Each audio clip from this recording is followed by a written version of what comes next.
We're here at the Gloucester Museum of History for the Dandelion. Daffodil? No, we call it the Dandelion Festival. It's the Daffodil Festival. And we are looking at a 3-pounder artillery piece. And who do we have here? So this is the ramrod, and also we have the sponge. So you try to get all the ram down the cartridge, and you also try to. It needs to be wet, but we don't have any water. Okay. So you're trying to get all the leftover debris out of the cannon, and this is a worm. So after the cannon shot, you put this down. You try to get out the leftover debris from the cannon, so then it's safe to fire again.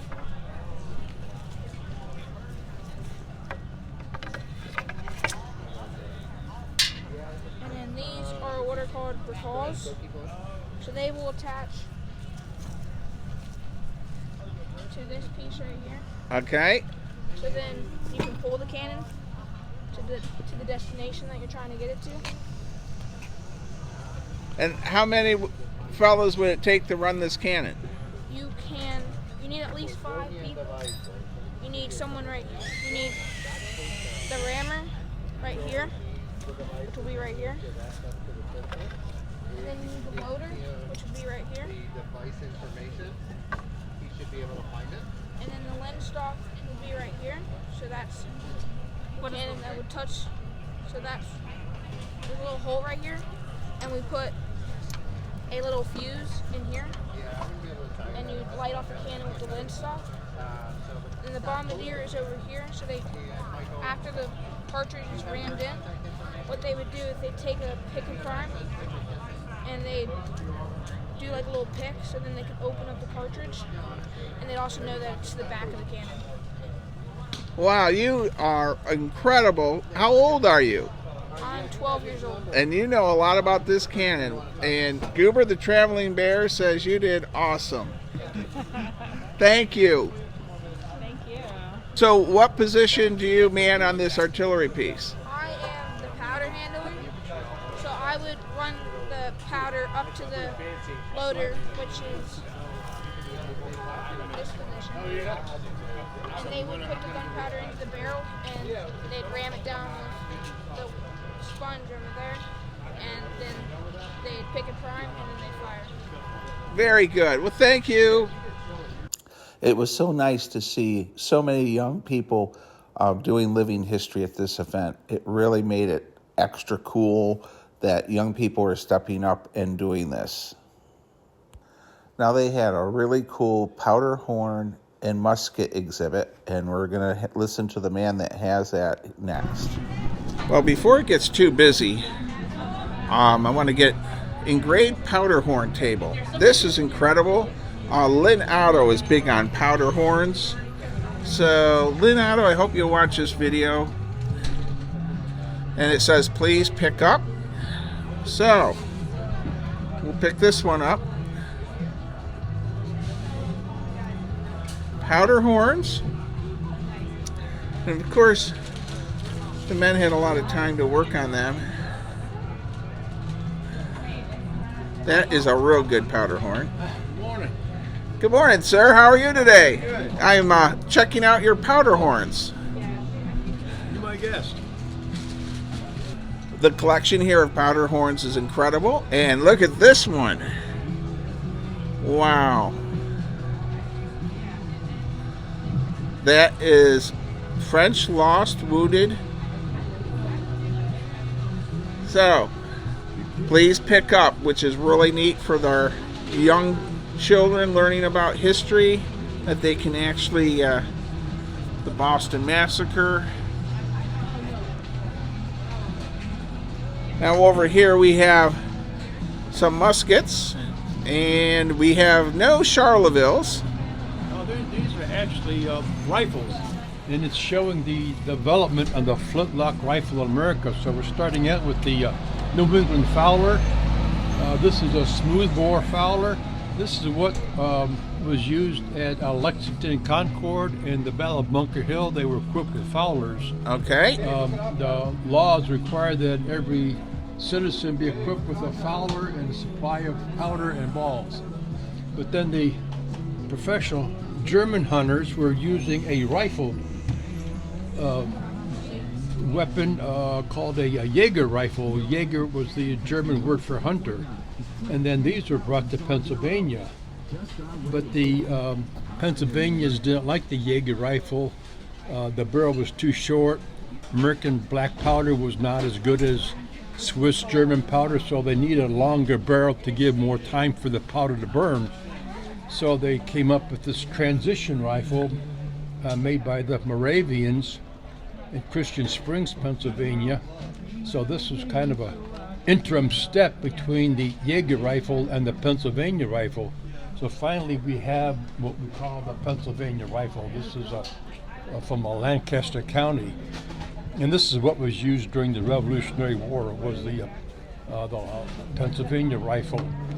But then in some of the gunsmiths in Lancaster, they had contracts with the U.S. Army to supply rifles. But when the Revolutionary War was over, they lost a big market.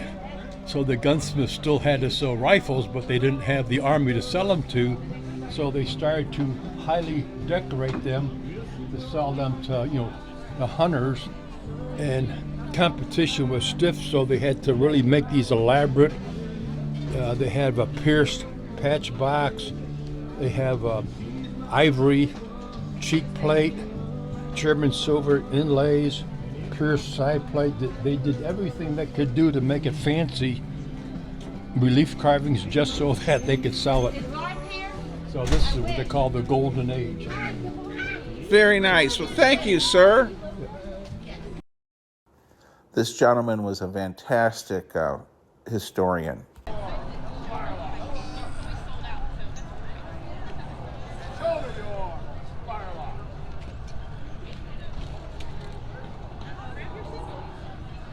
So they're going through the drill.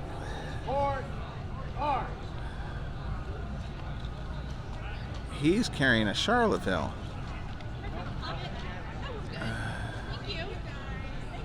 Very cool.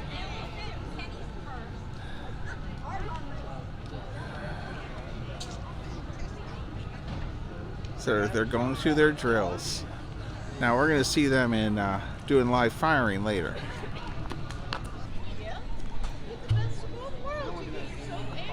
Well, they're still at drill.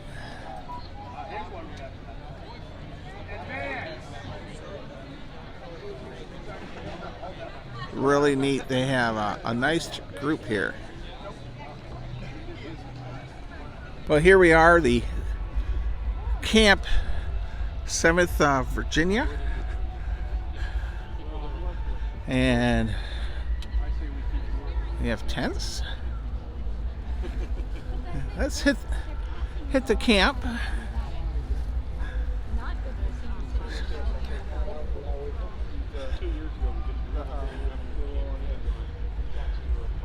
That's wonderful. The wind has died down. It's much warmer. So they will be. Wow, what a little puppy that is. Very cute. Yes, they're now taxing because the roads, probably like most states in New Jersey, All right. gasoline tax. And there's our artillery piece, and they're going to be doing live firing soon. All right, we'll do a close-up of the 3-pounder. Powder Puff Blue.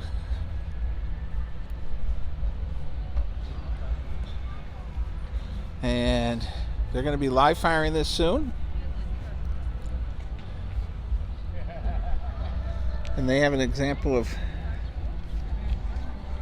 their ammunition that they would use.